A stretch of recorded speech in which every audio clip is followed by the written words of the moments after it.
National intelligence grid क्या होता है?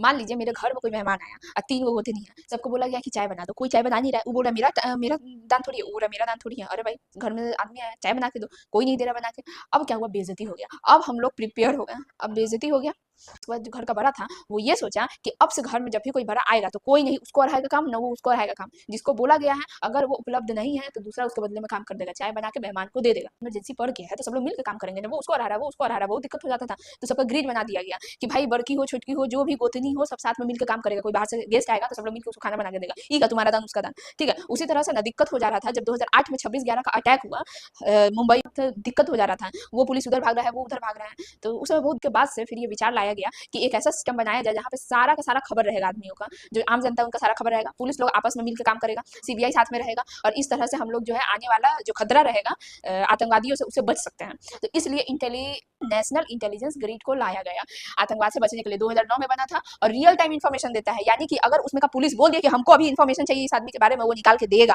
सामने वाला पार्टी निकाल दिया गया कि आपस में आप लोग साथ में मिलकर काम करिए, ठीक है। वो ना उसके फट्टे में टांगा रहेगा ना वो उसके, लेकिन साथ में मिलकर काम होगा।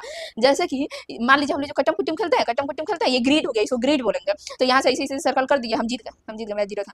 तो ये जो पॉइंट जहाँ मिल रहा है ना लाइन सब, इसको बोलते हैं ग्रिड। मतलब बीच का खाली है लेकिन साथ में ये लोग जुड़ा हुआ है, समझ में आया? जालीदार एकदम, जाली मच्छर जो काटता है मच्छरदानी लगाते हैं तो वो भी ग्रिड हुआ।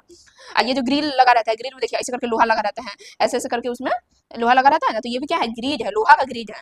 इसी तरह से हम लोगों को पुलिस का भी ग्रिड बनाना है, पुलिस सीबीआई सब लोग साथ में मिलकर उसको काम करें कि कैसा कैसा इन्फॉर्मेशन इसमें मिल सकता है। तो अपने बैंक में कितना पैसा डाल रहा है, वो टैक्स कितना दे रहा है, वो कहाँ जा रहा है घूमने के लिए, उसका जो क्या बोलते हैं फ्लाइट का जो टिकट का जितना भी इन्फॉर्मेशन है, ट्रेन का, ये जहाँ भी घूमने जा रहा है उन सब का इन्फॉर्मेशन अगर पुलिस को शक हो रहा है किसी इंसान के ऊपर या सीबीआई को शक हो रहा है तो वो उसे ले सकता है और देख सकता है कि इस इंसान का क्या रिकॉर्ड है, कहीं हम लोग के देश के ऊपर खतरा तो नहीं है। तो इस तरह से हम बहुत आने वाले खतरा से बच सकते हैं। जैसे बहुत बार जब ऐसा हमला हुआ तो दिल्ली की पुलिस ने उसको काउंटर किया, उतना था ये सारा इन्फॉर्मेशन उन लोगों के पास ये हक था कि वो लोग इन्फॉर्मेशन ले सकते हैं, जब चाहिए तब ले सकते हैं। समझ में आया? दिक्कत ये है कि अगर हम कोई आम इंसान है, हम चाहते हैं कि सरकार मेरे बारे में क्या इन्फॉर्मेशन रखा है, हम पूछना चाहते हैं उससे, तो मेरा तो राइट टू इन्फॉर्मेशन है, हम ले सकते हैं। लेकिन हम इस मामले में नहीं ले सकते। ये नेट ग्रिड में अगर हम जाके बोले कि हमको इन्फॉर्मेशन दीजिए कि आप लोग के पास क्या क्या भाई जानकारी है, वो नहीं देगा, बोलेगा कि नहीं देश के हित का मामला हम नहीं देंगे। समझ में आया? तो यहाँ पे राइट टू इन्फॉर्मेशन एक्ट काम नहीं करता है, ये लाना बहुत जरूरी था। जैसे जब बहुत बड़ा सुनामी आया उसके बाद सबका नींद खुला तो पता चला कि भाई अब हम लोग को कुछ करना चाहिए। तो 2005 में डिजास्टर मैनेजमेंट एक्ट को बनाया गया। समझ में आया? तो माथा इसी से खुजला रहे हैं, पहले से ही पता रहता है एगो लीक मिल गया, भाई लीक जो है वो ढेर छेड़ सकता है,